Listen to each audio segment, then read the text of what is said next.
Welcome back to the Today Show. I'm your host, Christopher Power, and our guest today is the hilarious Courtney Gilmore. So, Courtney, you were talking about them reaching out to you just before our break, but have you ever been on stage and just forgot a punchline? Like, what'd you do? Oh my gosh. It's so funny you ask that because that just happened to me 2 weeks ago. And I think it was a combination of, well, actually, I think it's exclusively just having felt very rusty coming back from lockdowns and quarantine and just not being in the rhythm of doing comedy on a regular basis. So, yeah, I was doing a show and it was going very well. My set was going very well, and then at the end, I decided to close with a joke that I hadn't done in a while. And I knew I was going to do this joke, but I hadn't gone through it. And I was just like, "Oh, it will come to me. It'll come to me in a second. It'll all come back." Just like Celine Dion told us, and that was not the case at all. I started talking, and as I'm talking, I'm like, I don't know where I'm going with this. I don't remember what the punchline is. I remember it's like having a recipe. I remember the ingredients, but I don't know which order they're supposed to go in. And I ended up just telling this story that was supposed to be funny, but because I forgot the punchline, I think it just sounded concerning and kind of sad. So that was an unfortunate mishap that happened, and I felt so mortified by it. But the good part was a couple weeks later I was able to do another show and I did that same joke specifically to redeem myself. I just wanted to tell that joke again so that I could get it right and feel like I canceled out the blunder. So yeah, I mean, in terms of what you do, there's not really sometimes like calling it out in the moment can be funny, being like, listen guys, like I'm just gonna be straight with you here. I don't know what this joke was. I don't remember. So I don't know. It's a tough one. It doesn't happen that often, fortunately, but when it does, you just kind of have to roll with it. Nice.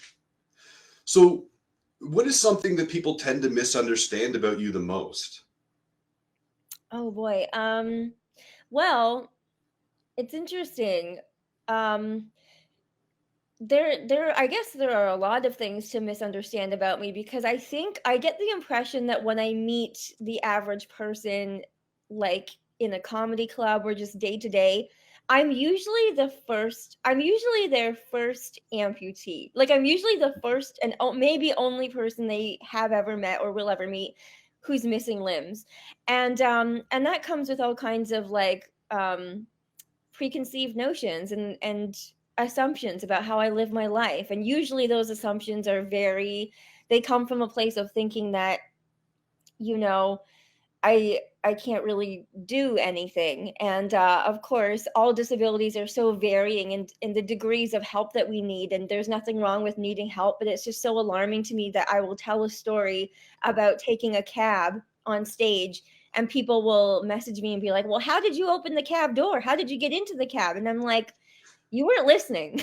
So um, I think being on I joined TikTok a couple of months ago and I've been posting TikTok videos like my stand up, and the Yeah. comment section is wild. The comment section is just rampant with people, all kinds of assumptions, and it's very illuminating for me to be able to get a glimpse into what able-bodied people assume about disability, and it's kind of it's annoying at sometimes, but at the same time, it gives me a little insight into how I can approach the way I speak about myself because, you know, if I can speak about myself in a way that tells you how to treat me in the future, I think I'm doing both of us a favor. So that's the way I look at it.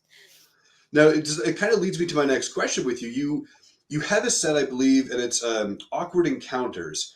Yeah. So I'm feeling like there's a parallel between the misunderstandings and these awkward encounters set that you have. Did that kind of formulate that way for you?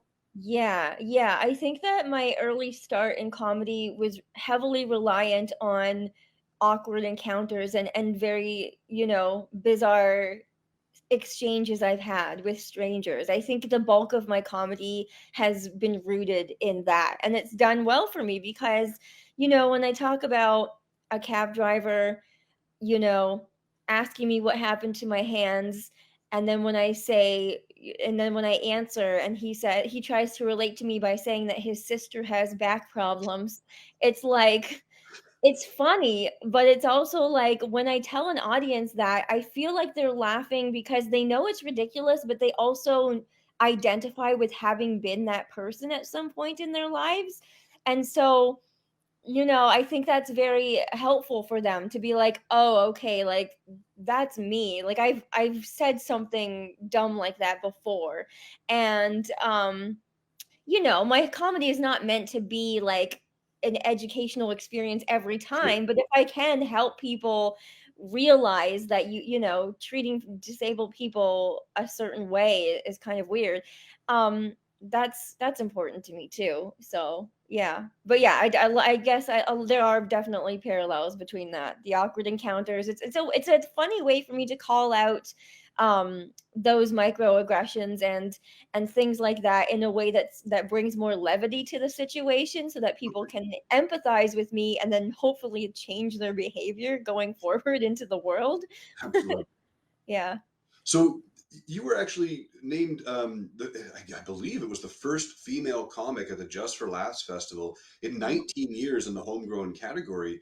Mhm. What was that like? Did they just say, "Hey, you won," and "Hey, great, let's go home"? Like, what was that process being there? I mean, it was a pretty grandiose experience at the time. I mean, this was a competition that I had wanted. I mean, this was a goal of mine, was to go to that specific competition and ideally win. Um, I would have been happy just to have been there, but it was definitely a bonus. And to know that they hadn't, crowned a female winner in 19 years. 19 years is a long time for only men, for only, straight men to be winning the title. And yeah, it was surreal to me at the time. It was a very exciting experience. It was my first time at Just for Laughs. And, for those of you who don't know, like the Just for Laughs festival in Montreal, it's like it's a goal for most comedians to reach. It feels like an Olympic level achievement to be there. And this contest was incredible. It was a really exciting, nerve-wracking experience. I didn't know if I was going to win. They had like a tie with me and another person in the competition who is a non-binary Yeah, comedian, and it was just it was incredible. It was really, I felt very good about myself, and it was just such a surreal night and definitely a memorable experience for sure. that's awesome. Now, Yeah. if I was reading correctly, at one point in time, you wanted to become a model, and I believe you got that opportunity to do so with Now Magazine, if I'm not mistaken. Um, I haven't. I didn't want to be a model, but like, hey, I'm not gonna say no to a nice photo shoot. I mean, I'm a 5'0". I'm a little, I'm short. I'm not usually models are like very tall and stuff, but like, yeah. Then I've done a couple of photo shoots. I did one for Fashion Magazine, and they dressed us up in like Sephora stuff, and it was really awesome. And then yeah, and then I've had some features in some magazines, and it's very cool to have that experience and have people feature you that way. That's awesome. Do you get to Yeah. keep any of the clothes afterwards, or you got to give it all back? I think I gave it, but yeah, I had to give it back. I had to give it back. Yes. I think I got some free makeup, but yeah, I had to give it back. Brilliant. We're going to take a quick break, and we'll be right back.